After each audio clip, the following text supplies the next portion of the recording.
इस गाय को देख लो, इसका आर्डर स्ट्रक्चर हो गया, अच्छा हो बैठे हो, जहाँ घूमना है वहाँ घूमो। तो ये इनके लिए खुश, देखो कितना आराम से बैठे, अपने हाँ। खा पी के घूम के आ गई, चारा वारा हो गया, अभी खुले में आराम से बैठी। और देखो तो बिल्कुल वाइट गोल्ड की तरह। तो मैं तो कहता हूँ गौ सेवा का अगर मौका मिलता है तो भगवान के आशीर्वाद से मिलता बिल्कुल है। बिल्कुल बिल्कुल। बाकी आदमी विचार करता रहता है, जीवन पूरा हो जाता है, गौ सेवा कर नहीं पाता। तो बैठे बैठे एकदम एक पांव आगे, जैसे नंदी की शिव मूर्ति होती है वैसे बैठा था। तो वो B200 नाम से फेमस हुआ और सभी जगह B200 उसका जी नाम। जी। जय गो माता, जय गोपाल। दोस्तों आप गाय देख पा रहे हो थार पारकर, जो बहुत फेमस हो चुकी है, और सामने खड़े हैं भरत भाई साहब, जिनको सभी जानते हैं।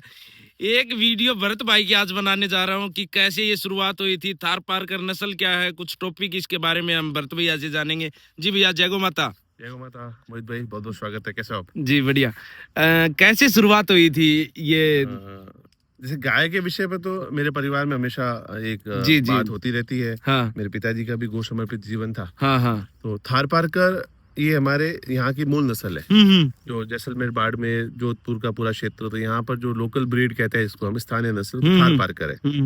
तो मेरे बड़े भाई की तरह है प्रेम सिंह जी राव, जो बिल्कुल पड़ोस में भाई, मतलब बिल्कुल हाँ। उनका हमेशा मार्गदर्शन रहता जी है। जी।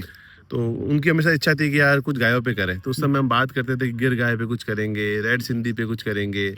तो साल साल भर मतलब हमने मीटिंगें की, अच्छा। मतलब बातचीत की, क्या करे क्या हाँ, हाँ। करे। कि उससे पहले हमारे इस केंद्र पर लाल कलर की जो राठी जैसी कुछ गाय रहती थी, वो घर के दूध के लिए हमेशा देशी गाय रहती रहती हाँ थी। हाँ।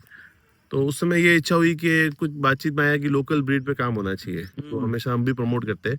तो फिर विचार हुआ कि थार पारकर पे करते हैं। तो ये थार पारकर नस्ल आप पीछे देख रहे हैं, इस ब्रीड पे काम करना शुरू किया। अब जब बात आई थार पारकर पे करना है, तो हम 6 महीने 7 महीने घूमे कि अच्छी गाय कहीं मिल जाए। तो सभी जगह घूमने पे जो समस्या है सभी को महसूस होती है, वो भी हमें हुई, कहीं अच्छी गाय मिलती नहीं है। और अच्छी गाय देता भी नहीं है कोई। और कैसे देगा आदमी? हाँ। आदमी तैयार किए तो कैसे देगा? फिर हम जब घूमे, हाँ। तब हमें एक चीज समझ में आई कि भाई अच्छी गाय मिलेगी नहीं, उसे तैयार करना होगा संवर्धन से और बाकी चीजों से। और जिस तरह से ये नस्लें विलुप्त हो रही है, और जो हम मार्केट में या लोगों के पास गाँव में जाते थे, तो क्या बात आती थी कि थार पारकर कम दूध देती है। और दूसरी ये बात आती थी कि लंबा दूध नहीं देती है, कि मतलब 2-4 महीने दूध दे या 5 महीने दूध दे के दूध छोड़ देती है। जी जी जी। तो ये सारी बातें लोग कहते थे। फिर हमें मन में था यार कैसे खिला पिला के अगर हेल्दी गाय हो और सही अगर डाइट होती है तो दूध तो देगी। हाँ हाँ। फिर हमने इसके लिए अलग अलग केंद्रों पे बात की, तो हमें अच्छी बछड़ियां मिली। अच्छा। तो जयपुर जो दुर्गापुरा गौशाला है वहां से, और भी बाकी केंद्रों से हमने बछड़ियां इकट्ठी की। तो लगभग 30 के आसपास, 27 से 30 बछड़ियां हम लेके आए थे। वो बछड़ियां यहाँ लाकर फिर एक अच्छे नंदी की तलाश थी। तो उसी समय चांदन फार्म पे गए, तो वहां पे एक नंदी था उनका, वो उन्होंने अलग कर लिया था कि भाई ये देना है। तो भाग्य कहो या अच्छा मौका कहो, तो अच्छा नंदी मिलना मतलब आपके ऊपर प्रभु का सौभाग्य है, कि आशीर्वाद जैसे भगवान का, तो आपको अच्छा नंदी मिलता है।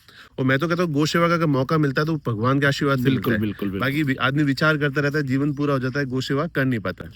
तो चांदन फार्म पे गए, और डॉक्टर पाल और महाराज और हमारे विजय सिंह वगैरह सब जो वहाँ पे लोग थे, उन्होंने बहुत सपोर्ट किया। तो उन्होंने वो अच्छा नंदी हमें दे दिया।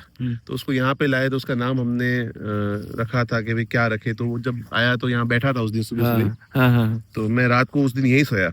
अच्छा। सुबह यहाँ पे आया तो वो नंदी बैठा था।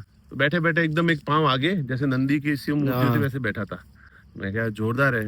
और जब उसका वर्किंग स्टाइल और देखने का तरीका सब कुछ देखा, तो क्या ये एकदम शांत है। बिल्कुल। तो इसका नाम दिया ब्राह्मण। 200। ब्राह्मण इसलिए था, एकदम शांत, धीर, चीर, गंभीर, हाँ। एकदम। और परशुराम की जब तेज होना तब तेज भी रहता है, तो दोनों चीजें। तो ब्राह्मण उसका नाम दिया। उसका एक टैग था, हमने उस समय 101 से 200 नंबर तक टैग बनाए थे। हाँ। TPRC के। हाँ। तो ब्राह्मण 200 उसका टैग, हाईएस्ट टैग मतलब 200 था। तो उसको नाम देके ब्राह्मण 200 उसका नाम दे दिया। फिर उस समय पहली बार जीतू भाई यहाँ पे आए, जीतू रिवोल्यूशनरी फार्म में। तो वो आए, तो उन्होंने जब मैंने कहा कि इसका नाम हमने ब्राह्मण 200 रखा है, तो उन्होंने कहा इसको B200। तो तब से वो B200 नाम से फेमस हुआ, और सभी जगह B200 उसका नाम चला। जी। बड़ा शांत और बहुत ही प्यारा बुल था।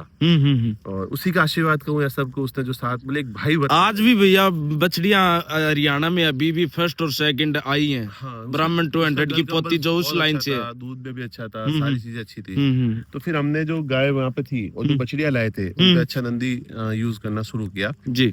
तो उससे जो बच्चे आए, तो बड़े अच्छे रिजल्ट थे सारे के सारे। और जो 580 और 581 ब्राह्मण 200 की माँ भी हम यहाँ लेके आए थे, जिसका मिल्क रिकॉर्ड 4909 लीटर था। अच्छा। और 581 जो 580 अपने यहाँ थी, 585 जीतू भाई के यहाँ थी और 581 तीसरे नंबर की आई थी, वो भी यहाँ थी। तो उसका एक नंदी अभी भी अपने पास में है।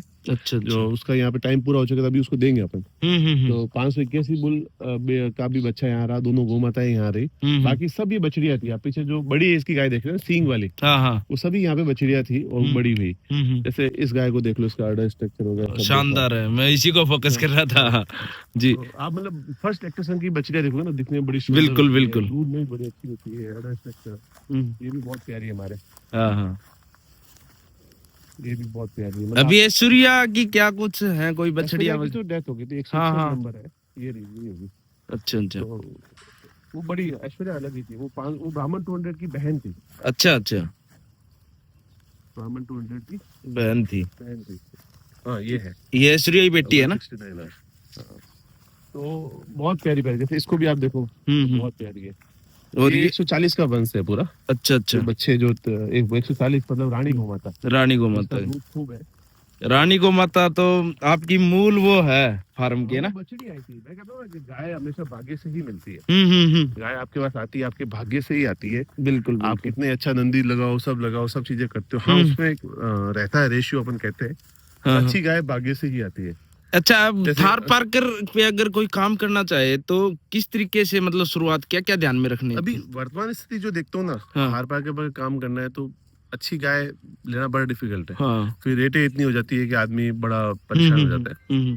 तो मेरा तो मानना है कि अच्छी बछड़ियां जहाँ से मिले उनको ही लो और तैयार करो, उन्हीं को लो, उनको तैयार करो, आप जिन पे काम करो, तो वो बढ़िया है। तो उसमें अच्छा नंदी उपयोग कर सकते हो। नंदी चाहिए तो यहाँ केंद्र से भी आप ले सकते हो। और बाकी चांदन है, सूरतगढ़ है, सीसीबीएफ में वगैरह, वहां से भी ले सकते हो। अब ये जो कम लोग काम कर रहे हैं, ये गाय, ये इसकी क्या रिकॉर्ड है भैया?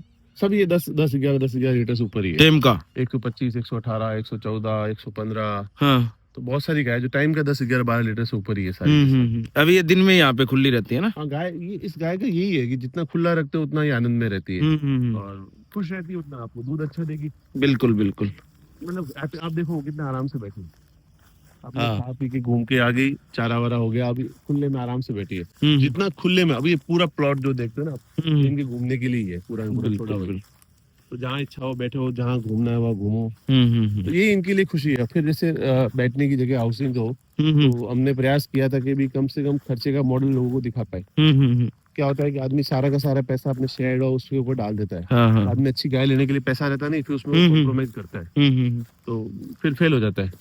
तो हमने ये पेड़ लगाया, आप देख सकते हो सामने। और बाकी खुला ये पोर्शन दे दिया, तो पेड़ों की छाया में गाय आराम से हो जाती है। और मिल्किंग का हमारा एरिया अलग है। तो बुल भैया हर साल लगभग आप देते हो, अगर कोई लेना चाहे तो? बुल जाते हैं, क्योंकि बुल मेन है। अगर कोई बुल यहाँ से लेके जाना चाहे तो लेके ले जा सकते हैं। बुल देते ही हम तो चाहते हैं कि संवर्धन हो, अच्छे नंदी जगह जगह जाए, तो अच्छा काम करते हैं, उनके साथ खड़े हैं अपन।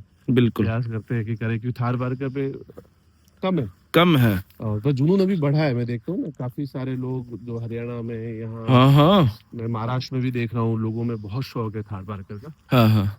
पर ये भीड़ बहुत प्यारी है। बिल्कुल, ये यहाँ से अगर देखो तो बिल्कुल व्हाइट गोल्ड की तरह। इनको यहाँ भले आप सुबह से शाम तक खड़े हो जाओ, मैं तो मतलब कहूँ कि दिल से जुड़ी हुई है।